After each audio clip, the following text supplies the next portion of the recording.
Hello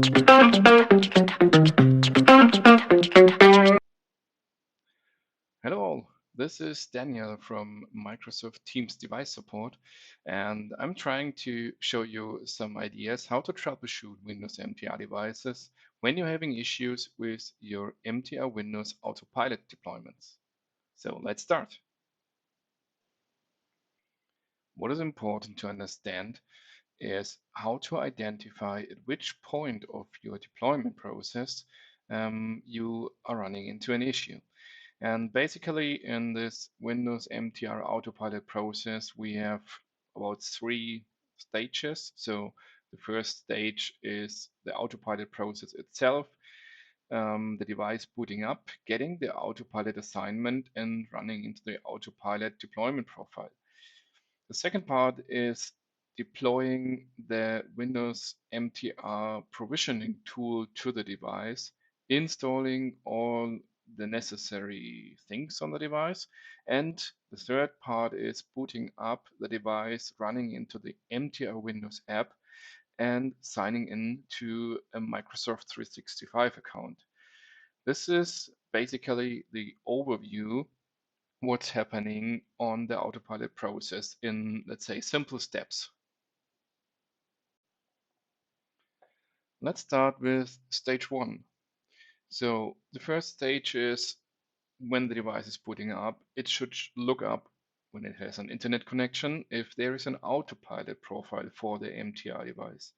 If there is no autopilot profile assigned, or the device is not imported correctly to your Intune tenant, the device will just boot up after the wipe or after deploying with the USB drive and showing the Windows logon screen. It will not show any kind of autopilot progress. And this is a good indication that you have an issue with your device hardware hash registration in your tenant. So maybe you have something done wrong on importing or any other policy assignment misconfiguration. How to troubleshoot that? So go to Intune and check if your device is showing up with a serial number in the Windows Autopilot devices area. Also check if you have the MTR- group tag assigned, because this is a mandatory requirement.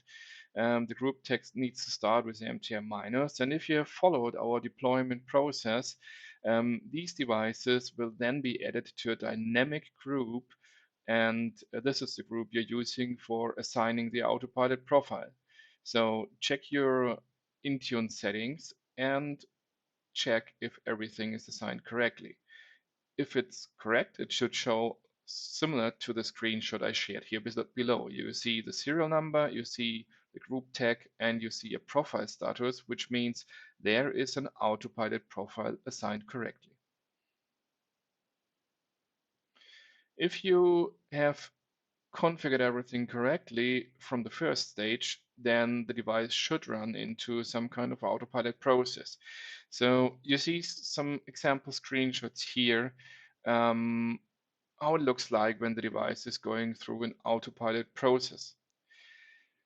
You maybe noticed here an error. So sometimes you're running into an error here, which leads in an incomplete installation. For example, most common issue is you have an issue running the installation of the MTR provisioning tool app, which basically installs the MTR app and all the prerequisites. And if this is failing, the device will not start up the MTR app after the autopilot process has finished. So what to do when this is not working? So there can be two possible scenarios, but first of all, you should check if the device is joined successfully to Intune. And if this is the case, you should have the managed app sections in the device's detail, and you see the MTR provisioning tool and can check the installation status. If it's installed fine, that is good. If it's not installed fine, you need to check your configuration. So let's first look at the installed successfully status. If it's completed successfully in Intune, you need to check a log file on the device, which basically shows you all the progress of the MTR provisioning tool. I have written down here the path where this log file can be found. It's not included in the default device logs when you collect them. And yeah, you can check it directly there and see what is happening. Are there any errors? Was the Teams Rooms app able to download successfully? Was the staging completed? And if you get any errors. So this is some example output of a working scenario. And yeah, this is how it should look like. If the device is failing in Intune, then maybe something else is already wrong in your configuration of the app deployment. So check our documentation for Autopilot. I will share some links in the video comments, and you can go through the step-by-step guide and compare if your app is successfully configured correctly and you have all settings adjusted like we have described it in our step-by-step guide. Stage 3. So what happens if we completed Autopilot process successfully and basically the device is starting up the first time? So we are trying to update Teams Room and Windows to the latest available updates that you have an up-to-date system running when the device is signing in.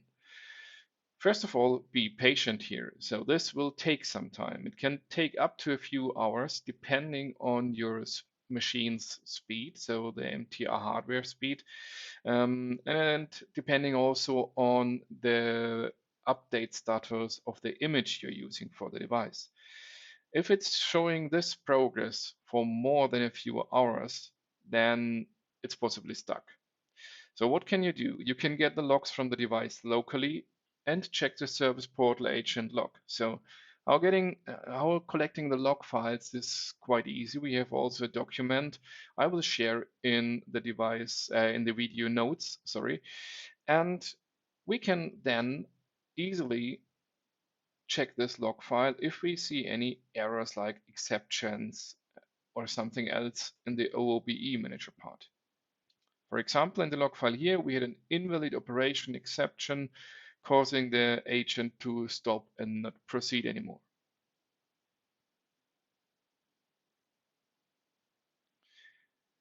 If the MTR is going through the update process and finished this update process successfully, it should boot up and normally do an auto logon. If this is not happening and the MTR is showing a regular screen for an OOBE setup, so out of the box screen, then maybe the device has not successfully found the autopilot profile. So there's no autopilot profile detected.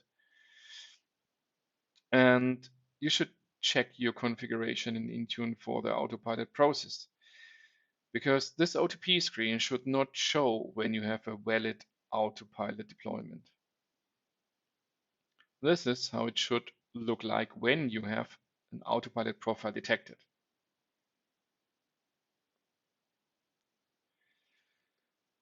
So if you're going through these screens and at the end you still reach an auto logon error, check the Azure sign-in logs and the event logs. So on the device itself, check the Windows AED operational log.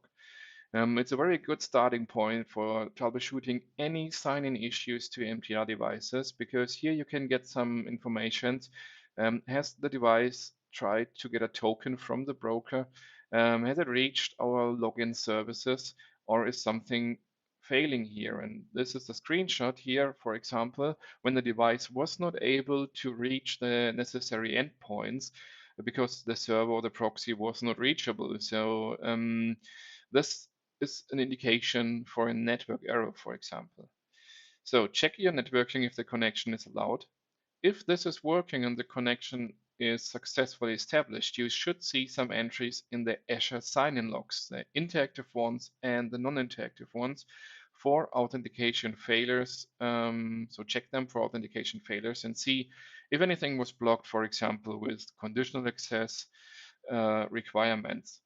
What is not supported is using an MFA here, because the MTR will not be able to handle this MFA request.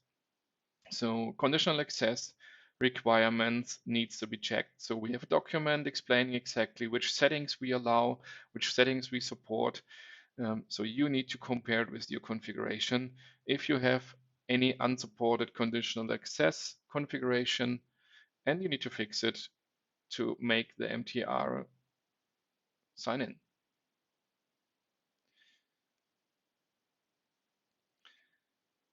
If you want to look into the logs for the auto logon stuff, you can check the service portal agent log from the device, and you can filter it for Autopilot. You should see when it's working correctly something like that. So received Autopilot credential request, and a few seconds later successfully retrieved device token.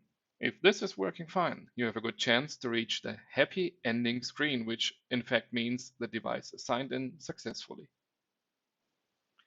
Hey, you did it to the end. Thanks for watching this quick video. If you still need help, feel free to open a case with Microsoft support team.